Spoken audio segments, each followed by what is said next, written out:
Voilà. Ok, je Et suis d'accord.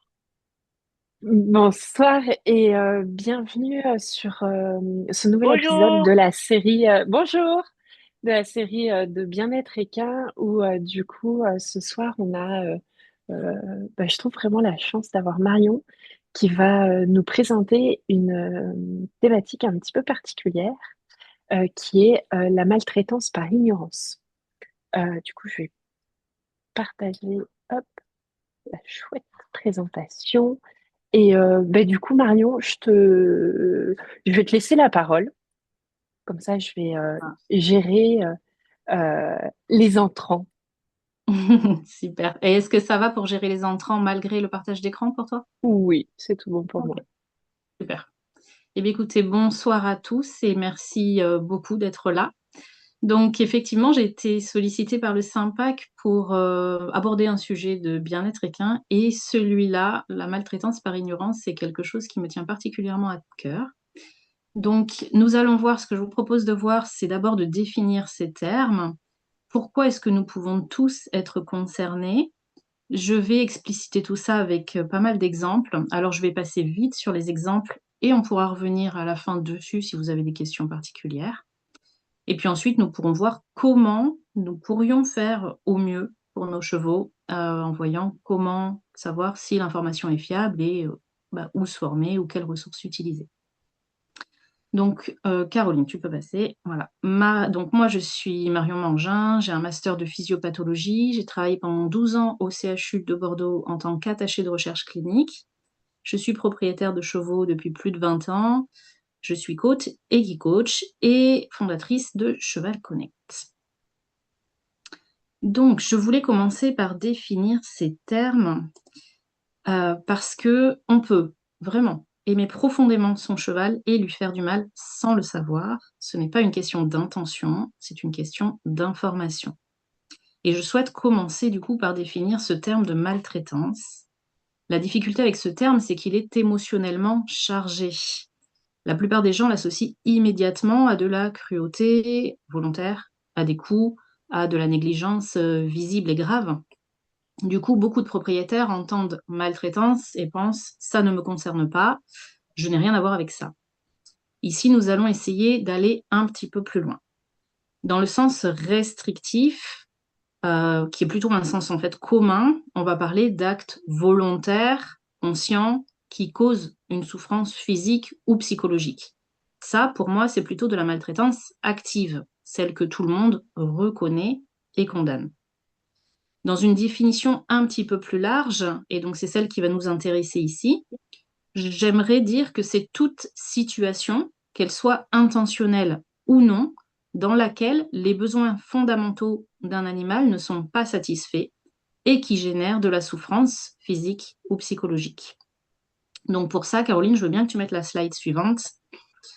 Je fais un mini focus sur les besoins fondamentaux en parlant des fameuses 5 libertés, donc on entend souvent sous 3F ou 5F. Être à l'abri de la faim, de la soif, être à l'abri de l'inconfort, à l'abri de la douleur, des blessures, des maladies, pouvoir exprimer un comportement normal, être à l'abri de la peur et de la détresse. Donc ici, si on reprend notre définition vue précédemment, je vais définir la maltraitance ainsi. Ça va être toute situation, qu'elle soit intentionnelle ou non, dans laquelle les besoins fondamentaux, et donc être à l'abri de l'inconfort, de la douleur, des blessures, des maladies, d'un animal ne sont pas satisfaits et qui génèrent de la souffrance physique ou psychologique. Donc, pour résumer, on a cette maltraitance active avec une intention de nuire ou une indifférence totale. On a la maltraitance passive qui va être liée à des négligences ou à un manque de moyens, par exemple. Et la maltraitance par ignorance, ce qui va nous concerner plutôt ici, avec une bonne volonté, mais des pratiques inadaptées, basées sur des croyances erronées ou un manque de connaissances. Et donc, j'aimerais vous poser une question, c'est est-ce que vous avez déjà fait confiance à quelqu'un parce qu'il semblait sûr de lui? Moi, clairement, oui. Et c'est pour ça que ce sujet me touche autant. Pourquoi est-ce que nous pouvons tous être concernés? Nous sommes soumis souvent a différents grands mécanismes, comme la transmission intergénérationnelle, donc une phrase qu'on entend énormément dans le monde équin, c'est on a toujours fait comme ça. Bon, bah oui, c'est pas pour autant qu'on peut pas remettre cette pratique en cause. On a la figure d'autorité, donc on peut faire confiance, par exemple, bah, tout simplement au vétérinaire, hein, ou au moniteur, ou à quelqu'un, un champion régional, parce que ben, son statut pourrait sembler suffire à valider une information, même si elle est malheureusement erronée. Et c'est un biais cognitif qui est très humain. On a l'effet de mode, les réseaux sociaux, une vidéo virale ou une méthode avec un joli nom sur un compte Instagram qui a 200 000 abonnés. On peut confondre malheureusement la visibilité avec la crédibilité. Et les mauvaises pratiques, malheureusement, se développent et se propagent aussi vite que les bonnes, voire plus, parce que souvent elles sont plus spectaculaires. On peut avoir le biais de confirmation. On cherche inconsciemment des informations qui confirment ce qu'on sait déjà. On a parfois la méconnaissance du cheval en tant qu'espèce, et on sait par exemple que le cheval est un animal qui dissimule sa douleur ou son stress. C'est un mécanisme de survie en tant que proie. On a une étude, par exemple, qui a montré que 2 tiers des professionnels du monde équin ne savent pas reconnaître clairement les signaux de douleur chez les chevaux. Et on peut avoir, dans certains cas, l'anthropomorphisme, par exemple. Donc voilà, je vous ai présenté le sujet en vous expliquant déjà les définitions et pourquoi nous pouvons tous être concernés.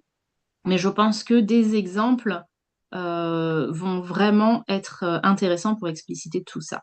Vous verrez que je suis la première à maltraiter les chevaux malgré moi, et c'est pour ça que c'est un sujet qui me tient autant à cœur. Donc par exemple, dans ce premier exemple, c'est le pied d'une de mes juments, ma Potioc a fait une fourbure aiguë suite à une intoxication alimentaire. J'ai vu le jour J qu'elle marchait sur des œufs. Le vétérinaire est venu. Ensuite, il a mis sous anti-inflammatoire. Il m'a dit les pieds, c'est le maréchal. Le maréchal est venu, parage à plat. Enfin, c'était il y a 20 ans, hein.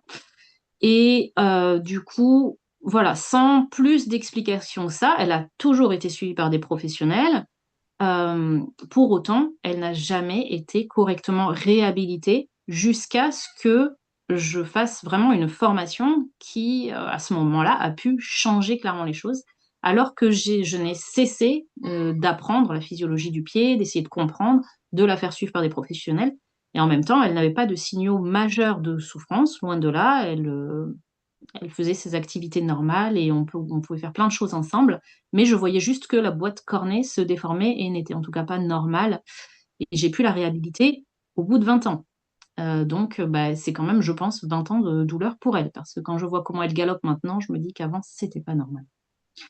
On peut passer à la suite. Exemple 2, c'est une publication qui est passée sur Facebook il y a quelques mois avec 6 ânes qui sont morts en quelques heures d'une intoxication au gland. Ce n'est pas normal qu'à notre époque, on ne préserve pas les animaux des plantes toxiques, et les glands sont des plantes toxiques. Malheureusement, seulement une question de tanin hydrolysable ou non hydrolysable. Donc effectivement, pendant des années, peut-être 20 ans, on peut ne pas avoir de problème avec les glands.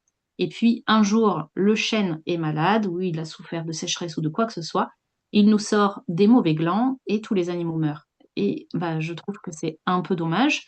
Donc, bien connaître ce genre de choses permet quand même de protéger nos animaux.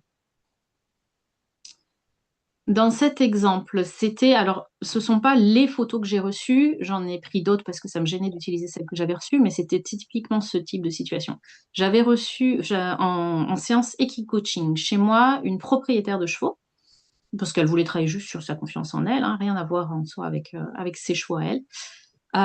Et elle n'avait jamais vu ses chevaux se coucher pour faire la sieste. Alors que chez moi, elle se couche même en séance Coaching. Des fois, j'ai 4 juments qui dorment sur 5. Donc, elle était émerveillée parce que c'est ce qui est arrivé pendant la séance. J'ai plusieurs juments qui se sont couchés, donc c'était vraiment voilà, fantastique pour elle.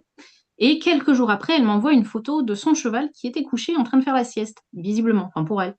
Et donc, elle m'envoie une photo en me disant c'est merveilleux, je suis trop heureuse de voir ça, c'est fantastique et tout ça. Vraiment, elle était aux anges. Et là, je lui ai dit, bah écoute, appelle ton veto. parce que en regardant un petit peu, moi, le faciès du cheval, donc vous voyez la photo bah, qui était vraiment représentative de celle-ci, en fait, il n'exprimait que des signaux de douleur. Et donc, ce cheval était en fait en train de faire une colique. Donc, voilà, là, la méconnaissance, pareil, eh bien, si elle avait eu les connaissances, elle n'aurait pas attendu. Ben, heureusement, elle m'a envoyé les photos rapidement, en fait. Mais sinon, ça aurait pu être dramatique pour ce cheval. Tu peux passer à la suivante.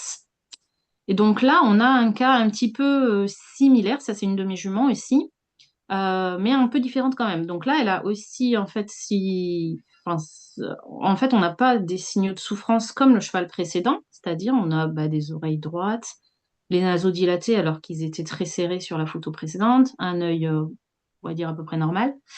Euh, mais là, moi, quand j'ai appelé la vétérinaire, donc c'était ma jument de 35 ans qui ne se levait pas, je l'ai retrouvée au pré-couché un matin. Et donc, en fait, tout de suite, j'ai appelé la véto. Je lui ai dit, ma jument est calme. Elle est, enfin voilà, je ne peux pas la lever. Elle est calme. Par contre, j'aimerais que vous veniez. Et en fait, dans ma façon d'expliquer les choses, je lui ai pas expliqué clairement, c'est une urgence vitale. Donc, elle a commencé à me poser des questions sur la contagiosité possible. Est-ce que j'avais fait rentrer des chevaux chez moi? Est-ce que pour organiser sa tournée, en fait, de vétérinaire. Et quand j'ai compris le sens de sa question et le pourquoi elle me posait toutes ces questions et elle m'a dit, ben, en fait, soit en urgence maintenant, soit on vient dans plusieurs heures, parce que si c'est juste faire un bilan pour voir pourquoi elle se lève pas, bon, ok. Et donc là, je lui ai dit, non, en fait, là, c'est une urgence vitale. Je voudrais que tu viennes maintenant. Et donc, elle est venue maintenant. La jument a été euthanasiée immédiatement. En fait, elle était dans une très grande souffrance. Ce qui m'avait permis de le détecter, c'était bah, de la rigidité au niveau de l'encolure notamment. Elle était, bah, quand je touchais tous les muscles, étaient comme tétanisés. Pour autant, elle était très calme. Quand on l'a réussi à la lever au tracteur, on a pu la déplacer. Enfin, elle s'est mise à marcher normalement.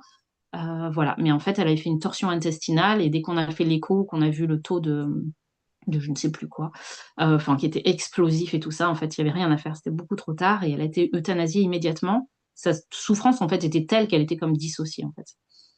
Donc, bah là, voilà. Connaître aussi, encore une fois, ces signaux peut permettre d'éviter, bah là, en fait, qu'un un propriétaire qui ne connaît pas forcément bah, des signaux de douleur ou ce genre de choses aurait pu dire oui, bah, venez dans la journée, on va réussir à la lever au tracteur et puis on verra bien. Mais en fait, non, c'était pas le cas. J'ai pris cet exemple-là aussi sur l'ail parce que on va commencer à le retrouver comme chaque année à toutes les sauces sur les réseaux sociaux. Donc l'ail, il est donné en complément pour éloigner les mouches. Il est donné dans les pierres à sel, par exemple. Il y en a qui sont à l'ail. On va le retrouver aussi dans des granulés en fait de chevaux. Donc si on regarde un peu les étiquettes, souvent il y a de l'ail parce qu'il est appétant, donc il donne envie au cheval de manger sa ration.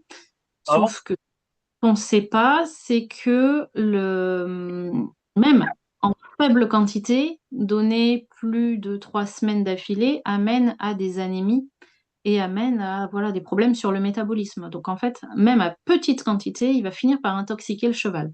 Donc souvent, en fait, on se retrouve avec des chevaux en fin de saison qui sont apathiques, où on va dire bah, c'est parce qu'il a beaucoup donné, voilà, l'été a été compliqué, ou il y a eu une grosse saison de compétition, etc. Mais en fait, si on mettait pas de l'ail, ça irait peut-être mieux. Donc, c'est pareil, se pencher un petit peu plus sur ce qu'on donne véritablement peut permettre d'éviter certains dangers sur l'utilisation de certaines plantes ou compléments. Donc là, c'est une de mes juments encore, sur laquelle je n'avais rien de vraiment visible. Alors, peut-être que j'observe mal aussi, hein, clairement. Mais elle broutait normalement, il n'y avait rien de particulier, mais un soir, je ne sais pas pourquoi, j'ai vraiment eu envie et besoin de regarder sa bouche. Et j'ai regardé et c'était, donc là la photo elle est vraiment light par rapport à ce que c'était une maxi-inflammation des gencives. J'ai envoyé tout de suite au dentiste et au veto bien sûr, qui est venu le lendemain. Moi, j'avais bien nettoyé, suivi les conseils de la dentiste. En fait, ce qu'elle fait, c'est qu'elle retient de l'aliment entre ses dents. Elle est vieille, enfin, elle est vieille, elle a 25 ans, donc c'est pas si vieux que ça, mais elle retient de l'aliment dans ses dents et en fait, bah, l'herbe fermente au niveau de la gencive. Et donc là, mais ça puait vraiment, c'était une horreur. Donc j'ai nettoyé, nettoyé, nettoyé. Là, qu'est-ce que j'aurais pu faire avant? Je sais pas. Est-ce qu'il faut instaurer des points de contrôle? Peut-être qu'il faut vérifier la bouche et que je ne le fais pas, hein, vérifier la bouche très régulièrement. Alors maintenant, je le fais, mais avant ça, en fait, ça m'était même pas venu à l'idée. Je contrôlais si je voyais quelque chose d'anormal, mais pas de façon systématique à regarder les gencives, par exemple. Et là, la souffrance, c'est pareil, était vraiment silencieuse, quoi. Là, un fameux, c'est encore une de mes pouliches, donc qui est née, elle est née prématurée d'un mois, alors seulement un mois. Bon, j'ai fait venir le veto, alors vous voyez, j'ai la patte cassée moi aussi. J'ai fait venir le veto immédiatement quand elle est née, et tout était normal. Délivrance ok, pouliche très bien, qui gambadait partout. Et puis, quelques jours après, je l'ai retrouvée avec un genou cassé. Donc, je l'ai amené en clinique. Et en clinique, le veto m'a dit, ah bah oui, dès qu'il y a des naissances prématurées comme ça, sur des poulains un petit peu fins et tout ça, en fait, on plâtre systématiquement parce que les genoux cassent très souvent. Donc, c'est quelque chose d'automatique chez nous. Dès qu'on a des naissances un peu prématurées, on plâtre les deux jambes. Effectivement, de toute façon, elle a cassé le deuxième genou quelques jours après, hein. Donc, elle a été plâtrée des deux jambes. C'était très sympa. Comment savoir?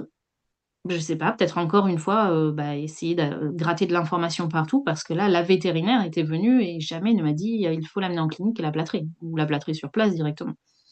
Donc voilà, j'ai raté cette information et si j'avais su, on aurait évité bah, deux genoux cassés, des mois de galère, des plâtres à tout va tous les 2 jours. Enfin, voilà.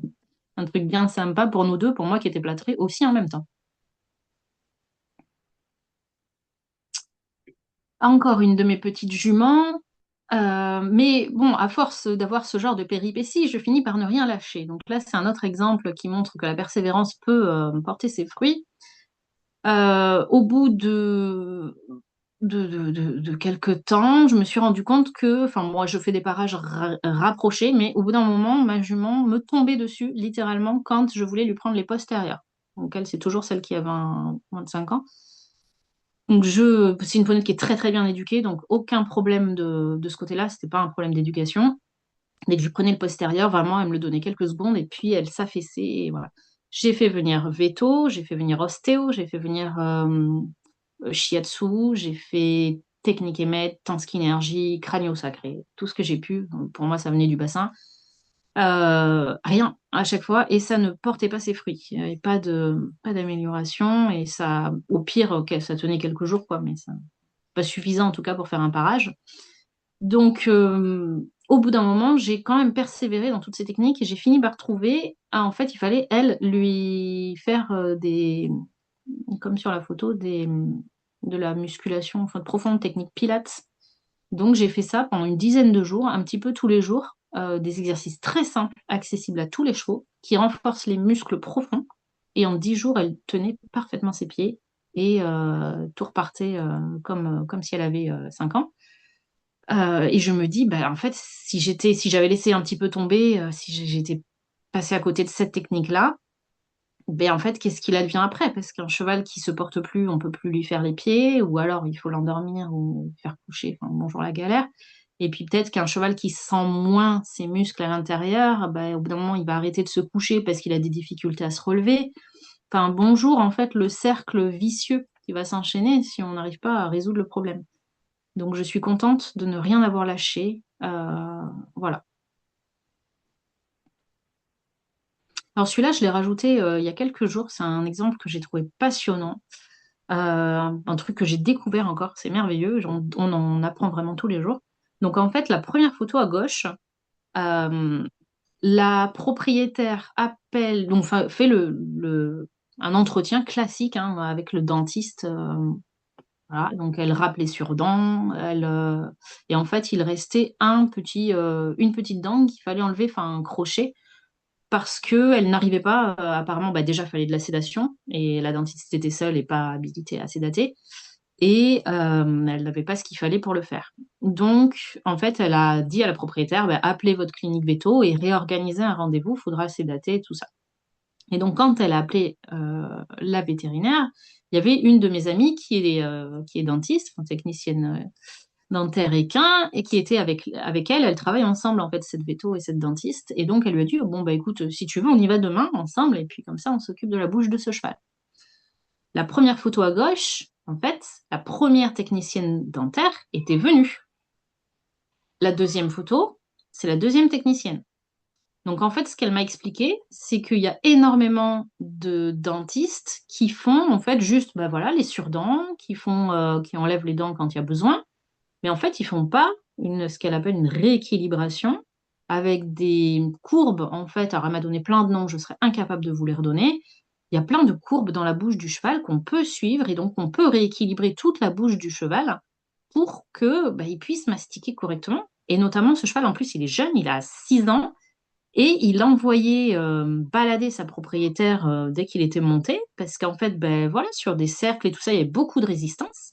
Ben oui, mais en fait, il mangeait de travers, il vivait de travers, sa bouche était de travers, sa nuque était de travers, enfin voilà, rien n'allait à cause d'un problème de rééquilibration des dents. Donc là, ben, même moi, en fait, j'ai découvert ça et je me suis dit, oh, ben, je vais aller voir la bouche de mes chevaux, parce qu'en fait, jamais mes techniciennes dentaires, et j'en ai fait venir plusieurs, ne m'ont jamais parlé de ça et ont toujours fait que les surdents. Donc, un sujet que je vais explorer bientôt. C'est très intéressant. Voilà, quand on ne sait pas, ben, comment on fait pour savoir? C'est toute la question.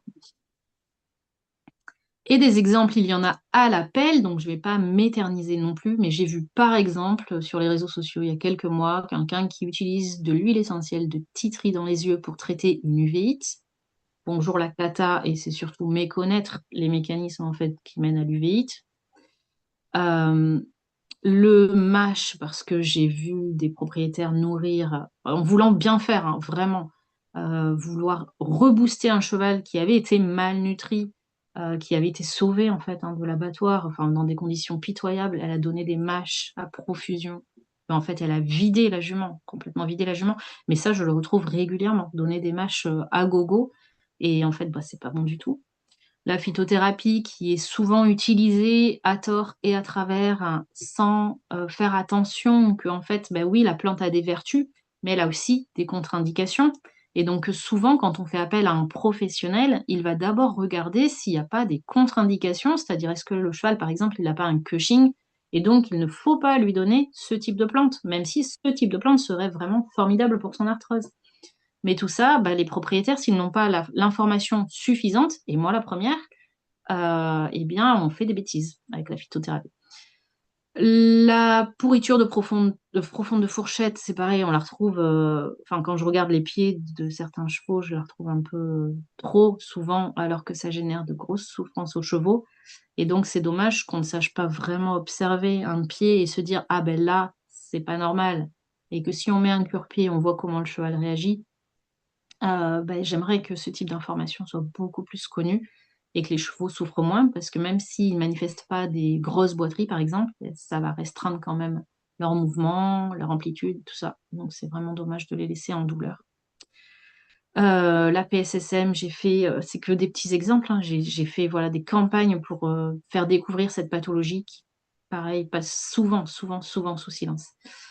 Donc voilà, il y en a des milliers d'exemples, j'en ai sélectionné que quelques-uns qui peuvent parler, et on pourra en rediscuter après.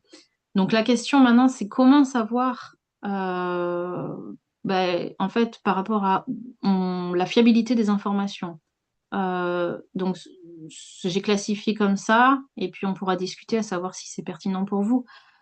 Déjà on peut se poser la question de d'où vient l'information.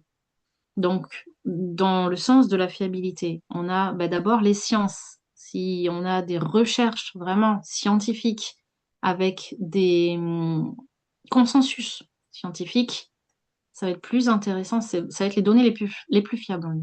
Ensuite, on a des personnes qui ont l'expérience du terrain, qui vraiment sont propriétaires depuis très longtemps, qui ont vu moniteur depuis très longtemps, qui ont vu énormément de cas ou des vétos, très expérimentés, tout ça. Bien sûr que c'est à prendre en compte, hein. On ne va pas baser tous nos choix que sur la science, parce que tout n'est pas exploré dans la science. Mais voilà, en termes de fiabilité, on peut quand même classifier un petit peu les choses. Ensuite, après l'expérience de terrain, on a l'anecdote personnelle. Donc, quelqu'un qui raconte une histoire qui lui est arrivée à lui, comment il a traité le problème, pourquoi pas. Ensuite, on a l'anecdote rapportée, c'est-à-dire, ah bien, je connais un tel qui m'a raconté que lui, il a traité le cheval de telle ou telle façon. Bon, on ne sait pas si derrière, il n'y a pas eu un petit peu le téléphone arabe et que ça, il n'y a pas eu des déformations dans ce qui a été raconté. Et puis ensuite, le fameux on dit, bon, là, en termes de fiabilité, c'est quand même pas terrible. Ensuite, nous avons d'où vient l'information. Donc, au niveau des sciences, par exemple, on a les sources primaires d'information qui peuvent être effectivement très intéressantes, mais on a aussi les articles de vulgarisation. Il y a beaucoup de personnes qui vulgarisent des informations issues de la science et c'est génial, ça les rend accessibles à plus de personnes. Maintenant, on peut savoir si on peut s'y référer ou pas en regardant est-ce qu'il y a des sources ou est-ce que c'est sans source. S'il y a des sources, c'est bien, ça nous permet de pouvoir remonter et vérifier si on a besoin de vérifier, mais en tout cas, on peut savoir d'ores et déjà que c'est plus fiable que s'il n'y a aucune source. Parce que s'il n'y a aucune source, c'est peut-être des bêtises qui sont racontées, et peut-être que l'article initial a été très mal interprété.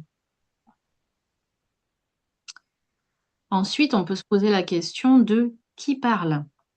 Est-ce que c'est un chercheur, vraiment? Et s'il y a un chercheur, est-ce que, bien, encore une fois, hein, je renvoie quand même au consensus, c'est-à-dire qu'un seul chercheur qui fait une seule étude sur un seul truc, c'est pas forcément bon. Et c'est pas parce que l'étude est bonne qu'en fait elle va être reproductible et qu'elle est fiable pour autant. On a ensuite les experts du domaine. Je précise experts du domaine parce que des fois on entend tel expert qui parle de quelque chose et comme il a la blouse blanche, ça paraît très intéressant, mais en fait il a aucune expertise dans le domaine dans lequel il parle et donc ça c'est pas bon du tout. Ensuite on a bien sûr l'homme et la femme de terrain. Euh, on dit pas du tout que c'est moins intéressant. Juste faire attention à la fiabilité parce qu'on a des personnes qui peuvent faire des choses erronées, même si elles le font depuis 20 ans, c'est pas forcément bon. Donc, il faut quand même savoir remettre en question ce qu'on nous dit. Et puis, bon, bien sûr, le non spécialiste, on va éviter de l'écouter. Alors, où est-ce qu'on peut chercher des informations assez intéressantes? Google Scholar et PubMed, ça va être pour tout ce qui est recherche scientifique. Les articles sont référencés, sont révisés par les pairs. Donc là, c'est intéressant. On sait qu'il y a quelque chose d'assez fiable derrière. On a Science Équine, par exemple, ou encore Wikipédia de l'IFCE qui vont vulgariser, ou voire même pour Science Équine faire leurs propres recherches, mais avec des personnes voilà, qui derrière vont vérifier ces informations. Enfin, c'est assez sérieux. Les écoles vétérinaires, l'INRA, font par exemple des publications aussi régulièrement, essayent de mettre des ressources à la disposition des propriétaires. Donc c'est très intéressant d'aller aussi chercher là-dedans parce que on apprend énormément de choses qui sont quand même fiables. Donc ça, c'est un petit résumé de ce qu'on vient de dire. Et notamment, je voulais aborder, alors je vais me le mettre de mon côté en grand. Je voulais aborder le délai. Je me suis fait avoir. Enfin, je me suis fait avoir. J'ai regardé un article de l'IFCE, de Wikipédia, il y a quelques mois, et je me suis dit, oh, mais c'est pas possible que eux aussi racontent de grosses bêtises. Et en fait, j'avais juste pas vu que l'article était très vieux. Donc en fait, ça n'avait pas été réactualisé. Donc ça, c'est quelque chose d'important aussi quand vous lisez un article, même sérieux, regardez simplement de quand il date. S'il a 15 ans, 20 ans, vous pouvez vous dire peut-être que depuis, en fait, on a eu de nouvelles informations et que ce qui était dit à l'époque était vrai, entre guillemets, en tout cas, c'est l'information qu'on avait, mais que depuis, ça a pu être revisité, peut-être contredit, peut-être complété. Donc ça, c'est intéressant. Après, voilà, des petites notions, eh bien, est-ce qu'on cherche à me vendre quelque chose, oui ou non? Donc voir s'il y a des produits qui sont associés au discours, parce que des fois, du coup, la fiabilité n'est pas forcément là. Voilà, ça c'est un petit tableau récapitulatif. Et puis, donc, la dernière question que j'aurais envie de poser, c'est quand on ne sait pas qu'on ne sait pas. C'est un peu, je pense, le problème de base. Donc, moi, ce que je fais pour moi-même, c'est essayer de me former au maximum, c'est-à-dire être très curieuse, sans cesse essayer de lire des choses, de me mettre un petit peu à jour des connaissances, et surtout quand je veux utiliser un produit, là, je vais aller voilà, voir ce qu'il en est vraiment et étudier la chose. Mais quand on ne sait pas qu'on ne sait pas, comme typiquement le cas des dents ou de tout ce que je vous ai présenté avant, avec ma pouliche, ses genoux cassés, tout ça, ben voilà, je pense que c'est vraiment notre curiosité, notre envie de nous former qui peut nous aider et aider nos chevaux au maximum.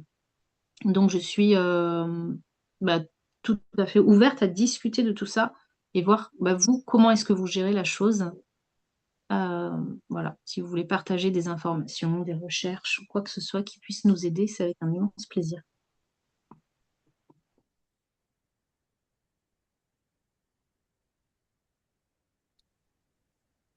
En tout cas, merci beaucoup Marion pour cette très chouette présentation et d'avoir osé en fait nous parler de majoritairement en fait tes cas personnels. Je pense qu'on a tous des histoires à raconter comme ça qui nous est arrivé avec nos chevaux parce que juste parce qu'on savait pas en fait. Donc merci beaucoup pour ce très chouette partage. Avec plaisir. Est-ce qu'il y a des questions, des remarques? Oui, Véronique. Oui, merci Marion pour tous ces éléments. J'apprécie particulièrement votre capacité à vous remettre en question et à chercher. Hein. Pour ma part, j'ai quand même derrière moi 40 ans d'enseignement et 50 ans de pratique. Et je, j'ai beaucoup évolué depuis une quinzaine d'années euh, grâce aux rencontres que j'ai faites, grâce à la curiosité que je pouvais développer. Et ça a été une période très difficile pour moi de regarder en arrière et euh, de constater l'ampleur de la maltraitance inconsciente que j'avais pu générer sur mes propres chevaux et sur mes chevaux d'instruction dans le cadre de mon enseignement. Je suis actuellement assez fâchée contre l'ensemble de mes confrères, c'est pas contre la majorité de mes confrères quand même, jeunes ou vieux, mais particulièrement peut-être un peu plus mes confrères seniors, de ne pas être capable de lire, d'entendre tout ce qui est à notre disposition maintenant comme éléments de recherche, ce qui est assez nouveau, les éléments de recherche sur les signaux d'inconfort, sur les signaux de mal-être, etc. Finalement, on les entend, on les apprend depuis une dizaine d'années. Et j'en veux beaucoup à tous mes collègues qui ne se penchent pas sur la question et qui ne se remettent pas en question, justement. Après, c'est pas confortable, mais je pense que c'est vraiment essentiel. Je ne sais pas si vous seriez intéressé, je pourrais vous partager 5 ou 6 vidéos très très courtes qui font quelques secondes chacune. Euh, Ce sont des vidéos qui interpellent parce que il s'agit de chevaux que j'ai filmé à leur porte de box dans un centre équestre dans lequel j'intervenais pour une formation. Et donc, ça peut là, très largement concerner notamment les équicoachs qui se déplacent dans des structures pour intervenir, parce que ces vidéos, elles sont édifiantes. Alors, je ne donnerai pas de détails, je vous les montre avant et puis on en discute après, mais ça fait partie vraiment des images comme ce que vous venez de montrer qui peuvent éveiller notre attention en tout cas. Je ne sais pas si vous voulez que je les partage. Bien sûr. Normalement, tu as la possibilité ouais, de faire le partage. Dis-moi si ça marche pas. Je ne suis pas très habituée de la procédure. Écran complet.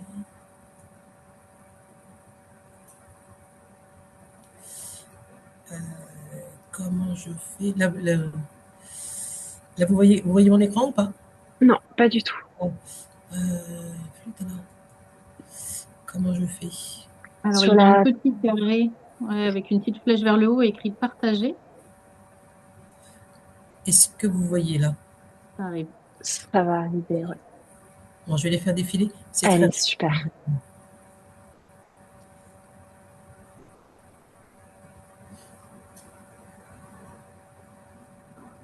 Alors là, on voit pas les vidéos. Vous voyez pas les vidéos? Non, On voit le dossier.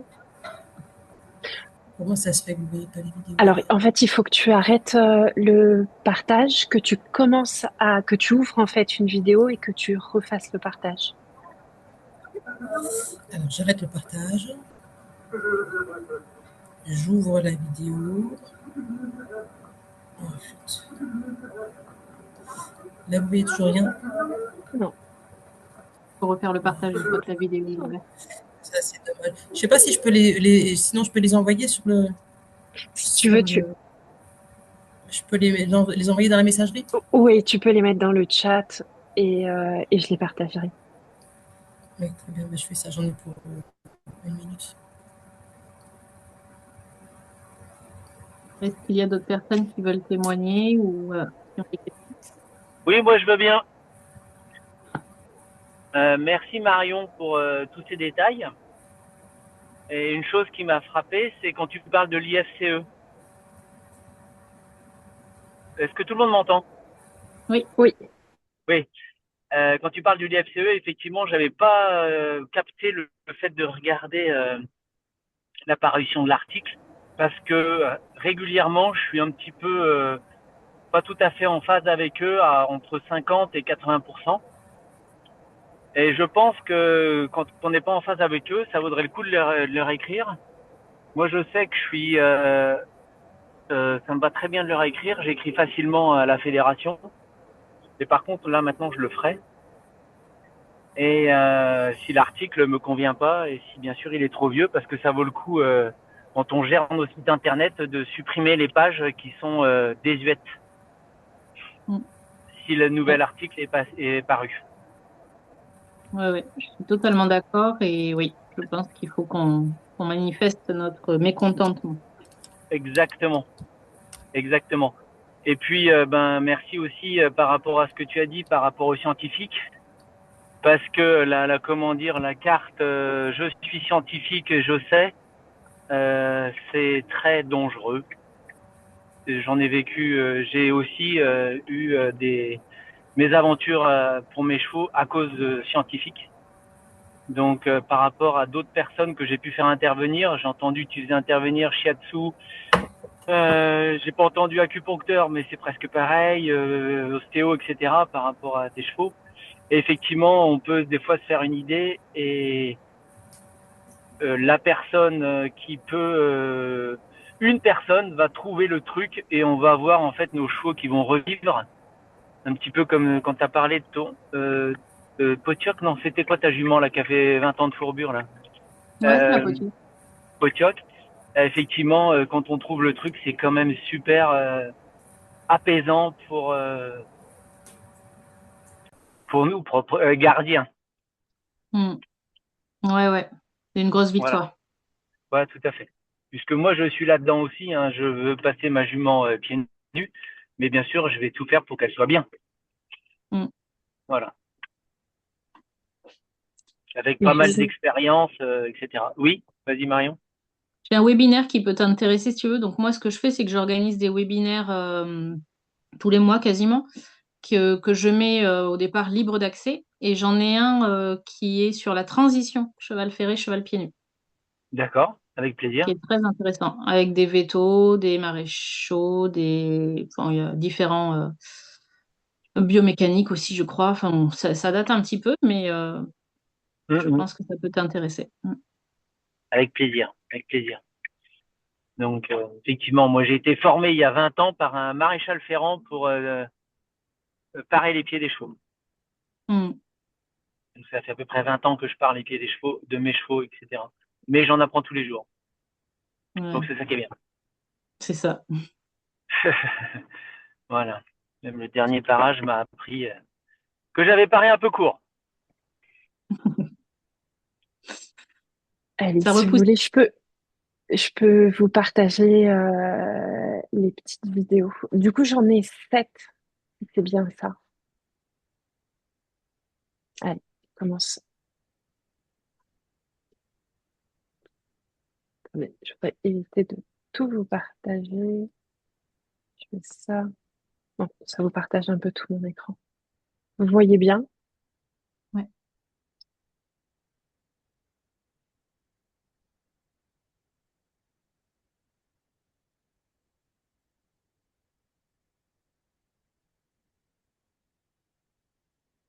Je voulais, je les passe toutes à la suite, hein.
Véronique, est-ce que tu veux nous partager quelques mots sur Oui, ces vidéos? en fait, sur ces vidéos, on y voit que des chevaux qui rejettent l'humain, qui refusent le contact, qui refusent le regard, qui ont des points communs dans les clignements des yeux anormaux, dans les yeux mi-clos. On n'est pas sur des yeux mi-clos de cheval qui fait la sieste avec le rayon de soleil. On est vraiment dans le cheval qui n'est plus là, en fait, qui est dans une posture de résignation acquise et il est plus là, il est plus avec nous. Donc j'en ai filmé 6 ou 7. Ils étaient 20 comme ça. J'ai arrêté de filmer parce que j'avais qu'une envie, c'était de pleurer, quoi. Euh, on était, alors, certains montraient plus d'agressivité que d'autres. La plupart d'entre eux ont cherché à me mordre. Voilà, j'étais juste devant leur box à essayer d'entrer en relation. Et je trouve ça vraiment terrible. Je- J'ai j'ai beaucoup de difficultés à supporter en fait ce système, ces systèmes de vie qu'on peut leur infliger et, et ces signaux alors qu'on pourrait encore détailler plus par les tensions des fascias de la tête, par l'orientation des oreilles, mais ne serait-ce que par le regard et par le rejet de l'humain dès qu'on s'approche d'eux, je trouve ça terrible. Absolument, merci beaucoup, Véronique. Et je pense que c'est par l'éducation du propriétaire. Je ne sais pas si tous les chevaux appartenaient au centre équestre, mais souvent, ce sont des propriétaires qui laissent leurs chevaux Oui, tout à fait. en pension. Et moi, mon combat, c'est vraiment d'éduquer le propriétaire, en fait, pour qu'ensuite, il prenne conscience et qu'il n'accepte plus ce genre de choses pour son cheval.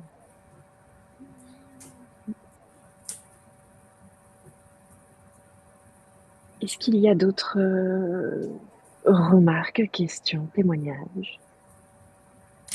Juste, je termine par une Mm. réflexion que je me fais moi-même, c'est-à-dire que dans dans les ateliers d'équi-coaching qu'on va mettre en place, euh, ça peut être compliqué dans l'objectivité de nos séances. Ça peut être compliqué d'avoir à faire nos séances avec des chevaux qui sont dans cet état-là. Peut-être qu'il faut choisir le centre équestre avec qui on veut travailler. Oui, tout à fait. Mm.